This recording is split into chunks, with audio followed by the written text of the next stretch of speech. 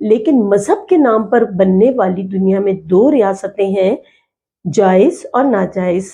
جائز ریاست اسلام کے نام پہ بننے والی ایک تحریک کے نتیجے میں پاکستان، اور ناجائز ریاست اسرائیل جو کہ انلیگل آکوپیشن کے ذریعے یہودیت کے نام پہ وجود میں آئی ہے۔ So Pakistan, being an ideological state, an Islamic state, made maximum efforts in its constitution to make it more religious, more Islamic in character. بہت ساری کوششیں کی گئیں آئین میں اسے اسلامی بنانے کے لیے، تاکہ اس اسلامک اسٹیٹ میں مسلمان اپنی زندگی، پاکستانی اپنی زندگی اسلام کے اصولوں کے مطابق ایک اچھے انوائرمنٹ میں آسانی سے گزار سکیں اور ملک میں اسلامک شریعہ کو رائج کرنے میں آسانی میسر ہو۔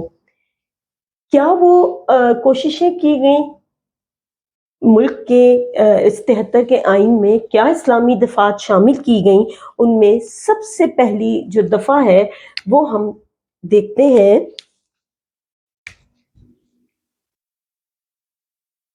سوورینٹی۔ آپ نے میرے آبجیکٹو ریزولوشن والے لیکچر میں سنا ہوگا، میں نے آپ کو سوورینٹی کو بہت اچھے سے ایکسپلین کیا تھا، اور اس میں بھی بتایا تھا آپ کو کہ یہ پاکستان کے تینوں آئین میں شامل ہے۔ Islamic concept of sovereignty 1973 Constitution reflects the concept of sovereignty with Allah Almighty. Sovereignty over the entire universe belongs to Almighty Allah alone, and the authority to be exercised by the people of Pakistan within the prescribed limits is a sacred trust. Pakistan میں حاکمیت اعلیٰ صرف اور صرف، اقتدار اعلیٰ صرف اور صرف اللہ سبحانہ و تعالیٰ کا تصور کیا جاتا ہے۔ پھر اس کے بعد objective resolution,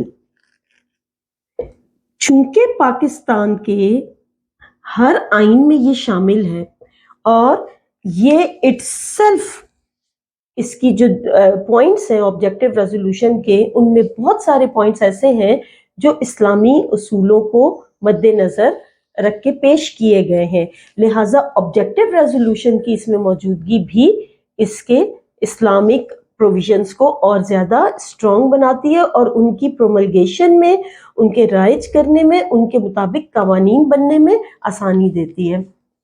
name of the state, Pakistan کا نام صرف پاکستان نہیں ہے، پاکستان کا نام جمہوریہ پاکستان بھی نہیں ہے، ریپبلک آف پاکستان بھی نہیں ہے، بلکہ پاکستان کا مکمل نام ہے اسلامک ریپبلک آف پاکستان، اسلامی جمہوریہ پاکستان۔ اسٹیٹ ریلیجن، چونکہ میں نے بھی آپ کو بتایا پاکستان اسلام کے نام پر حاصل کیا جانے والا ملک ہے، لہٰذا اسلام کو سرکاری مذہب، آفیشل اسٹیٹ ریلیجن ڈکلیئر کیا گیا ہے۔ آپ کہیں گے اس کی کیا ضرورت ہے؟ انڈرسٹوڈ ہے، اسلام کے نام پہ بنا ہے تو اسلامی ریاست ہے، تو اس کو آئین میں باقاعدہ طور پر اس طرح شامل کرنے کی کیا ضرورت ہے؟ دنیا میں کئی ممالک ایسے ہیں جو اپنے آپ کو سیکولر یا لادینی ریاست ڈکلیئر کرتے ہیں، ایسی اسٹیٹس جہاں ایک وقت میں کئی مذاہب بہت بڑی تعداد میں موجود ہوں، اور وہ کسی ایک مذہب کو اپنے اسٹیٹ کے معاملات میں لے کر چلنے سے قاصر ہوں، تو وہ اپنے آپ کو سیکولر اسٹیٹس ڈکلیئر کرتے ہیں۔ لیکن چونکہ پاکستان میں 95% سے زیادہ اسلامی مسلم پاپولیشن ہے اور اسلام کے ہی نام پہ بنا ہے، لہٰذا پاکستان نے باقاعدہ طور پر اسلام کو اسٹیٹ ریلیجن ڈکلیئر کیا ہے۔ مسلم executives,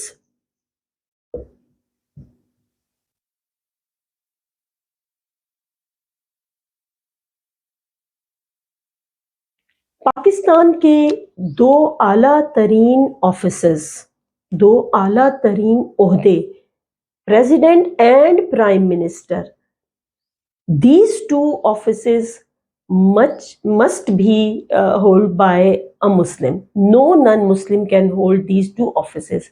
President and Prime Minister of Pakistan must be a Muslim.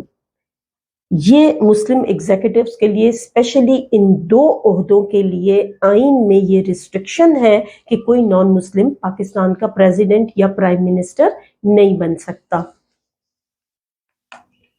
پھر اس کے بعد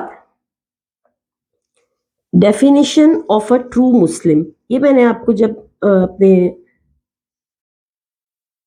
آؤٹ لائن میں بتایا وہی میں نے آپ سے ذکر کیا کہ یہ تھوڑا سا ڈفرنس ہے. Definition of a true Muslim, ایک مسلمان کی صحیح تعریف. اب آپ کہیں گے تو بڑی عجیب سی بات ہے, ہم سب کو پتا ہے کہ مسلمان کون ہوتا ہے. A person who recites kalima, a person who has firm belief in the unicity of Allah and finality of prophethood is a Muslim. ایک بندہ, ایک انسان جو کلمہ پڑھ لیتا ہے وہ ایک مسلمان ہے. لہٰذا آئین میں ایک مسلمان کی تعریف اسپیشلی کیوں پیش کی گئی, اس کی کیا ضرورت پیش آئی تھی؟ دیکھیے کلمہ اٹ سیلف ہیز 2 parts. پہلا حصہ ہے لا الہ الا اللہ, there is no God except for one God. And دوسرا حصہ ہے محمد رسول اللہ صلی اللہ علیہ وآلہ وسلم. محمد صلی اللہ علیہ وسلم اللہ کے رسول ہیں, بندے اور رسول ہیں. اب یہاں پر خاص بات کیا ہے, کلمہ کا جو پہلا پارٹ ہے لا الہ الا اللہ, اگین اٹ ہیز 2 parts. اس کے 2 حصے ہیں. لا الہ, in first part we negate, ہم انکار کرتے ہیں. لا الہ, there is no God. الا اللہ, except for one God. ایمان ڈالنے کے لیے کسی برتن میں نئی چیز ڈالنے کے لیے اس میں سے پرانی چیزوں کو نکالنا پڑتا ہے, اسے دھو کے پہلے صاف کرنا پڑتا ہے, خالی کرنا پڑتا ہے, تب جا کے اس میں نئی چیز ڈلتی ہے. اس طرح اس دل کو پہلے تمام جو اس سے پہلے کے کوئی فیتھ یا بلیفز ہیں ان سے پاک کرنا پڑتا ہے, تب جا کے اللہ کی وحدانیت پہ, ونس پہ, یونیسٹی پہ جو ہے وہ کلمہ کا آغاز ہوتا ہے.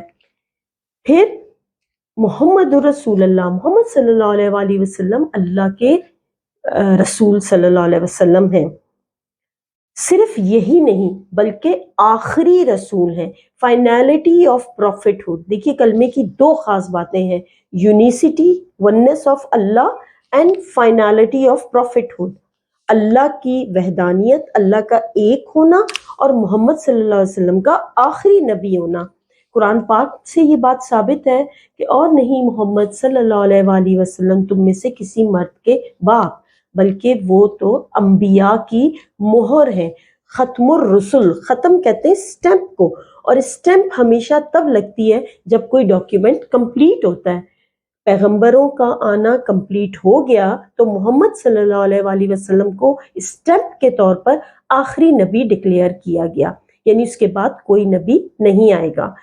قرآن سے ثابت ہونے کے بعد حدیث میں ہے کہ اور اگر میرے بعد کوئی نبی ہوتا, محمد صلی اللہ علیہ وآلہ وسلم کی حدیث مبارک ہے کہ میرے بعد اگر کوئی نبی ہوتا تو وہ عمر ہوتے. اس کا مطلب یہ ہے حضرت عمر رضی اللہ تعالیٰ عنہ اسی دور میں وصال پا گئے تھے, تو اس کا مطلب یہ ہے کہ اب اس کے بعد کسی اور نبی کی گنجائش نہیں ہے. چونکہ یہ بات قرآن اور سنت دونوں سے ثابت ہے, لہٰذا ایک مسلمان کا ان دونوں باتوں پہ فرم بلیف ہونا ضروری ہے. وہ جو ان میں سے دونوں میں سے کسی ایک بات پر بھی یقین نہیں رکھتا وہ مسلمان نہیں کہلایا جا سکتا. اس سلسلے میں پاکستان کے آئین میں 73 کے کانسٹیٹیوشن میں جو 2nd امینڈمنٹ ہوئی سپٹمبر 1974 میں, وہ اس کے تحت قادیانیز ور ڈکلیئر نان مسلم. 73 کے آئین کی خصوصیات میں, اسلامی دفعات میں, اور آئین کا جو ایک پرائیڈ ہے, بہت بڑا فخر ہے, وہ پاکستان کی پارلیمنٹ سے اس چیز کا پاس ہونا ہے کہ قادیانیز جو ہیں وہ نان مسلم ہیں, کیونکہ جو شخص محمد صلی اللہ علیہ وسلم کی نبوت پہ, آخری نبی ہونے پہ یقین نہیں رکھے گا, وہ مسلمان نہیں ہے۔ اس کے بعد اگلا پوائنٹ ہے کریکٹ پرنٹنگ آف ہولی قرآن۔ دیکھیے یہ بڑی ایک ڈفرینٹ سی چیز ہے، قرآن پاک کی صحیح پرنٹنگ، اس کی یہاں کیوں ضرورت پیش آئی ہے؟ ویسے تو اللہ پاک نے اپنی اس کلام پاک کی حفاظت کی ذمہ داری خود لی ہے، اور یہ دنیا کا ایک واقعی زندہ معجزہ ہے کہ 1400 سال سے قرآن پاک اپنی اصلی حالت میں آج بھی موجود ہے۔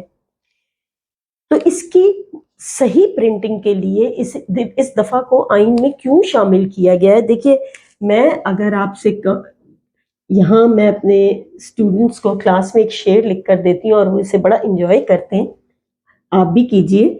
ہم دعا لکھتے رہے، وہ دغا پڑھتے رہے، ایک نکتے نے ہمیں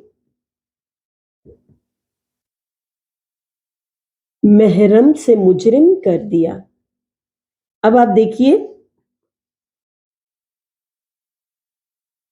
اس شعر میں صرف یہ ایک نکتہ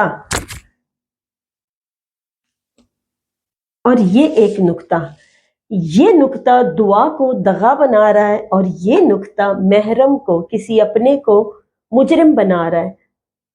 اس کا مطلب یہ ہے کہ نکتہ میٹرز، نکتے کی اہمیت ہے، بات تو نکتے کی ہوتی ہے۔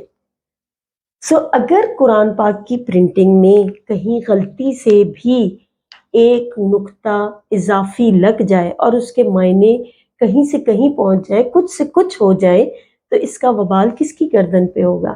بالکل ایسے ہی دیکھیں، ایک اور جملہ میں یہاں لکھتی ہوں جس میں میں اپنے بچوں سے پوچھتی ہوں، اسٹوڈنٹ سے، کہ اس جملے میں کیا کمانڈ دی گئی ہے؟ اٹھو مت بیٹھو۔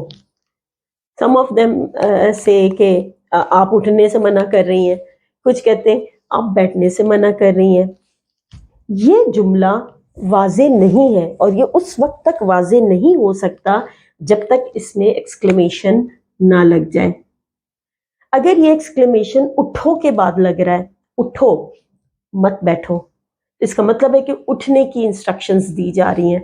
اور اگر یہ ایکسکلیمیشن یہاں لگ جاتا ہے، اٹھو مت بیٹھو، اس کا مطلب یہ ہے کہ اٹھنے سے منع کیا جا رہا ہے اور بیٹھنے کی تاکید کی جا رہی ہے۔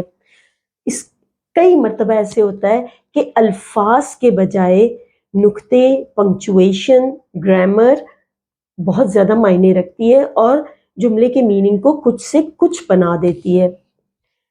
اسی طرح قرآن پاک میں ایک جگہ لکھا ہوا ہے، اور نماز مت پڑھو، لا تقربوا الصلاۃ، نماز کے قریب بھی مت جاؤ، ہے قرآن پاک میں یہ لکھا ہوا ہے۔ اگر اس کے بعد فل اسٹاپ لگ جاتا ہے تو یہ تو ایک جواز پیدا کیا جا سکتا ہے کہ قرآن پاک میں لکھا ہے لا تقربوا الصلاۃ، لیکن اس کے آگے فوراً کیا ہے؟ لا انتم سکارا، جب تم نشے کی حالت میں ہو، نماز کے قریب بھی مت جاؤ جب تم نشے کی حالت میں ہو۔ تو دیکھیے یہ ان دونوں جملوں کا آپس میں جڑا ہوا ہونا کتنا ضروری ہے۔ اس طرح قرآن پاک کی کریکٹ پرنٹنگ، جو کہ ان چھوٹی چھوٹی باتوں کی وجہ سے بڑی میٹر کرتی ہے، اس کو آئین میں اس چیز کو قابل سزا جرم گردانا گیا ہے، قابل سزا جرم ڈکلیئر کیا گیا ہے اگر انٹینشلی اور ان انٹینشلی، جان بوجھ کر یا انجانے میں، کسی بھی لحاظ سے قرآن پاک کی پرنٹنگ میں، طباعت میں کسی بھی قسم کی کوئی مس پرنٹنگ آ جائے تو اس کے لیے قابل سزا جرم تصور کیا جائے گا۔ اسلامک ایجوکیشن، اسلامیات کی تعلیم اسکول سے، پرائمری لیول سے لے کر ڈگری تک، ڈگری کی کلاسز تک اسلامیات کی تعلیم کو لازمی قرار دیا گیا۔ اسکولوں سے لے کر یونیورسٹی تک ایک پاکستانی طالب علم کو اسلامیات کی تعلیم حاصل کرنا لازمی ہے۔ اسلامک آئیڈیالوجی کونسل، 73 کا کانسٹیٹیوشن ملک میں پاکستان کی پارلیمنٹ میں نیشنل اسمبلی میں ایک ایسی کونسل کو کے بارے میں دفعہ پیش کرتا ہے جو کہ ایک ایڈوائزری باڈی ہے.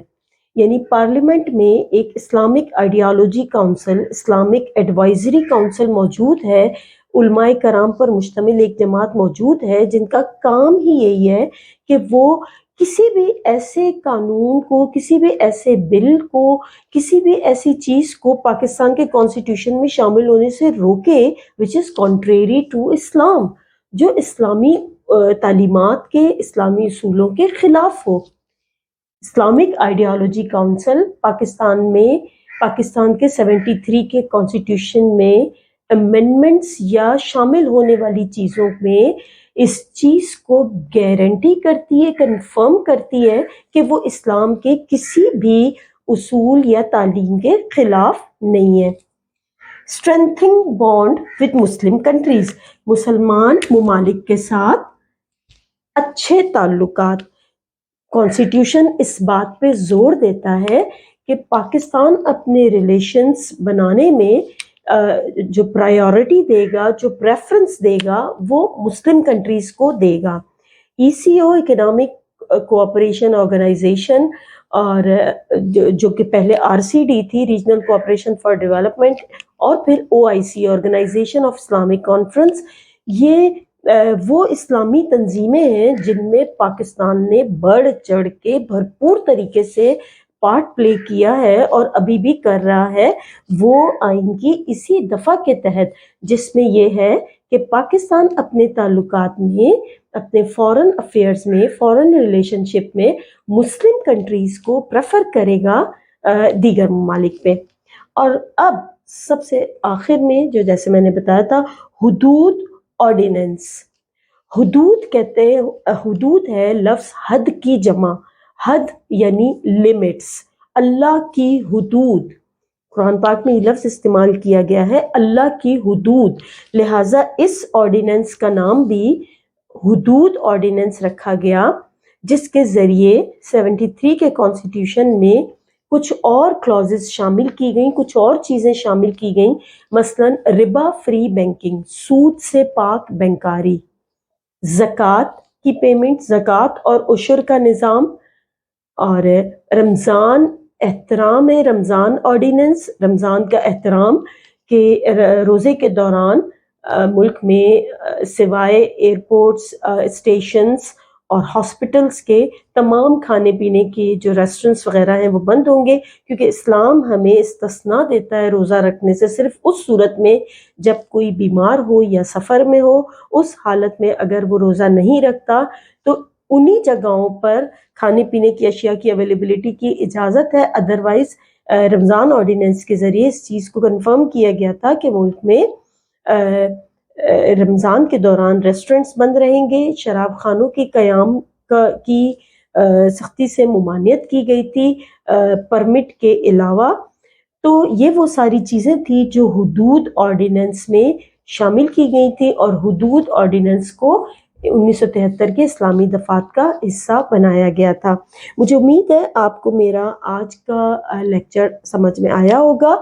73 کا کانسٹیٹیوشن پاکستان کا کے آئین کا جو یہ اسلامی دفعات ہیں، ہم نے ان کو دیکھا. آپ کو یہ ڈیٹیل میں بھی آ سکتا ہے اور شارٹ آنسر کوسچن میں بھی پوچھا جا سکتا ہے. ان میں سے جو پوائنٹس آپ کو آسانی سے یاد ہو جاتے ہیں آپ انہیں شارٹ میں لکھ سکتے ہیں، اور اگر ڈیٹیل میں آئے تو آپ کو اس کو پوری تفصیل سے لکھنا ہوگا.